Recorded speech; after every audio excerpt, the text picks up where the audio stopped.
Hey again. This lesson isn't really about how to play an instrument.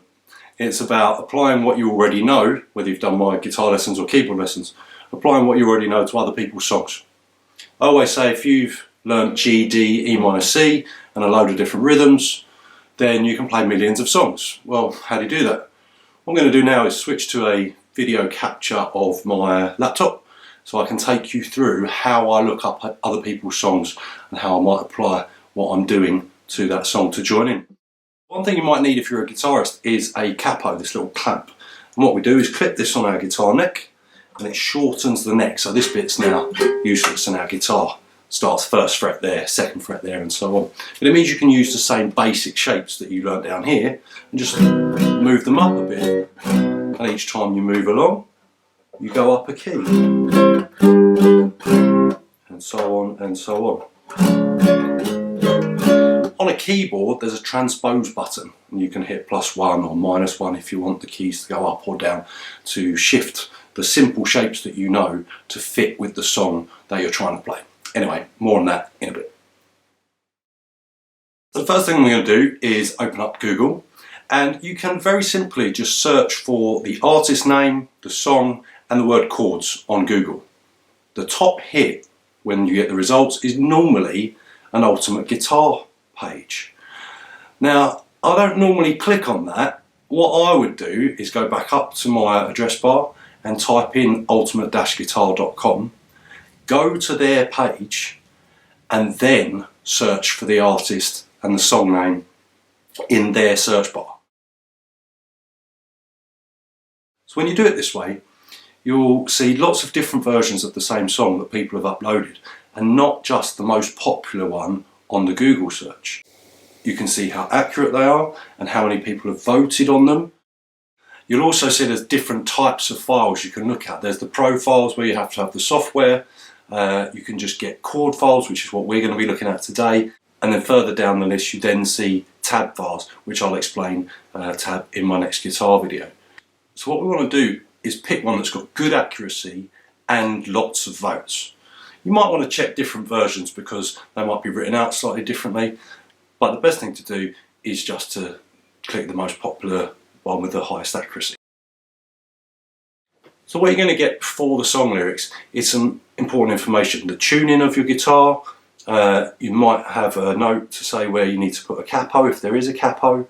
It'll also give you the key if you want to improvise guitar solos, more on that later. For guitarists it might give you strumming patterns and other notes to help you play the song. But the bit we're actually really interested in, and this is whether you're a guitarist or a keyboard player, what we're seeing here is the lyrics and the chords we need for each of the sequences in each section of the song. They normally try to line the chord name up with the word or the syllable within that word where it needs to change from one chord to another. If you hover your mouse over the chord name, it will give you a little chord chart to show you where to put your fingers if you don't know that chord. Now at the bottom you'll see there's the plus and minus for transpose. This is what I was talking about in keyboard as well. If you don't know the chords of this song yet, you can cycle through the different keys and find chords that maybe you know.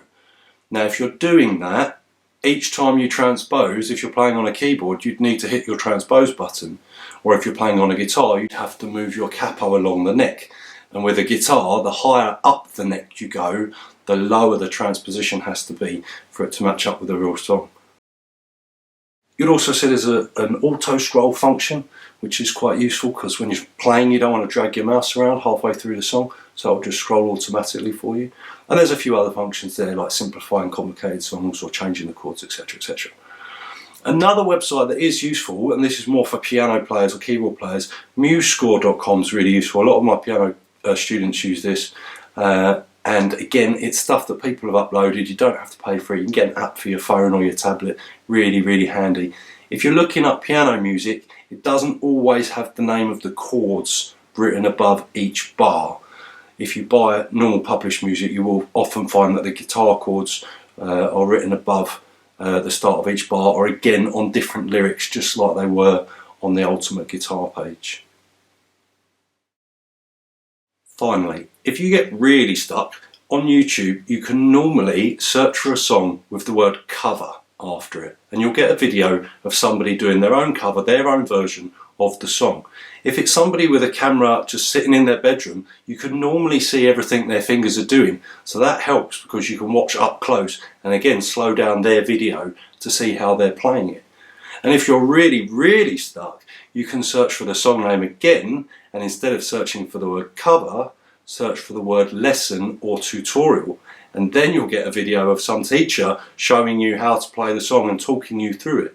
And the two that come up straight away, Marty Schwartz and Justin Guitar, are both very good teachers. I use them quite a lot for advanced stuff. One last thing is I often get asked, can I play a guitar along to a song that doesn't have a guitar in the original recording? Well, yes. It doesn't matter what instruments are on the original recording. If the chords that you're playing, regardless of what instrument you're playing it on, if the chords are the same, it will fit. So if you're playing a G chord on a piano or on a guitar or on a ukulele, it doesn't matter. It will still fit with the song.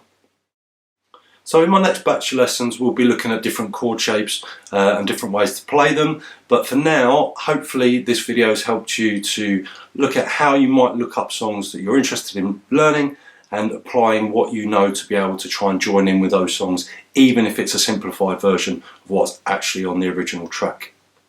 So yeah, enjoy it.